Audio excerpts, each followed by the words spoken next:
Well, good afternoon, everybody. Bill O'Leary here on this Thursday.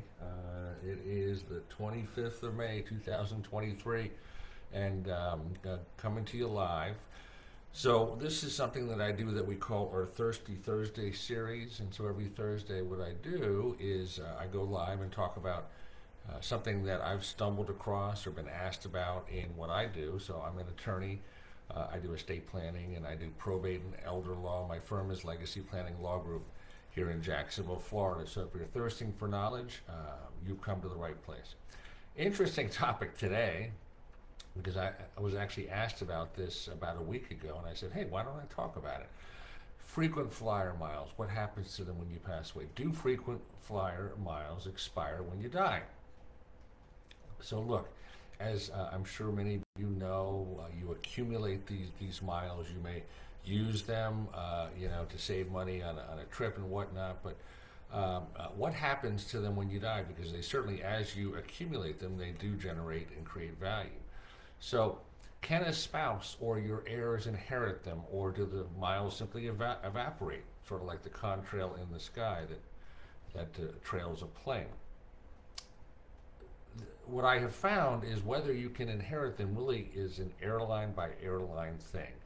And a lot of times the airlines will be very specific in their terms and conditions. And for the most part, they say, frequent flyer miles are not your property. So while you're living, they are not like an asset that you own. Now, that said, even though the official policy may be no, you can't transfer them at death, I think with a little perseverance, you can get them transferred. So let me go airline by the big airlines. So American Airlines, first of all. So they have a frequent flyer program. Some of you may be in it, called the AA Advantage program. They have the ability in that program to move miles from one member's account to another as long as they pay fees, etc. However, that's only during life. They will not allow accrued mileage to be transferred at your death to, let's say, a family member. But again, that's not an ironclad rule. Perseverance. The regulations of the airline do seem to permit, in certain situations, post death transfers. Again, in certain cases. What about JetBlue? So in 2018, it's interesting. JetBlue introduced a program. They call it their points pooling program for their True Blue royalty. Their program is called True Blue, and they're referred to as loyalty members. So this pooling program is where between 2 and 7, up to 7 True Blue members can join a pool, and each can contribute points to it, even if the folks in the pool are not family members. You don't have to be related. Any member of your pool can leave their unused points for, let's say, the other members of the pool to redeem. And so this is sort of an indirect way where you can maybe pool family members, and then at your death they can be transferred to another family member, so they're not lost.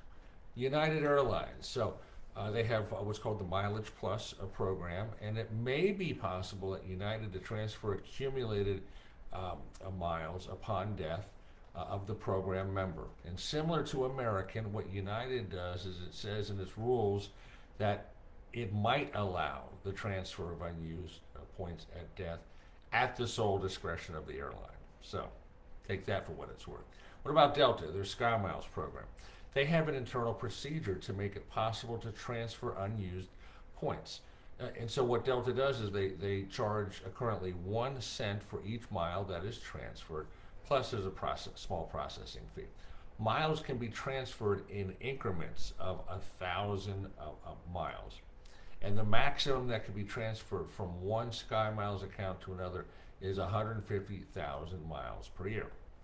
And then Southwest Airlines. So they have their Rapid Rewards program, and a member of that program who dies, those miles would become inactive and the points will not be available. And the regulations are very clear at Southwest that the points may not be transferred to a member's estate or part of a settlement or an inheritance or under a will. So really there's no recourse there at Southwest. Now, if you are part of an airline loyalty program and you've accumulated a substantial amount of miles, you might want to give your loved one details that they'll need in order to be able to access your frequent flyer account so they can log in the event of your death. So these situations about the transferability is just if another family member doesn't have those permissions to access your account after you die. And also remember to ask your estate planning attorney, like here at Legacy Planning Law Group, about including a provision in your will, okay, as to how you want your unused miles dealt with and who you want them transferred to after your death. So, hey, if you'd like to know a little bit more about, frequent flyer miles, how they are, maybe considered an asset of your estate and how to pass them, and maybe if you want to know how we can help, we'd love to talk to you. We invite you to go ahead and book a free 15-minute phone call.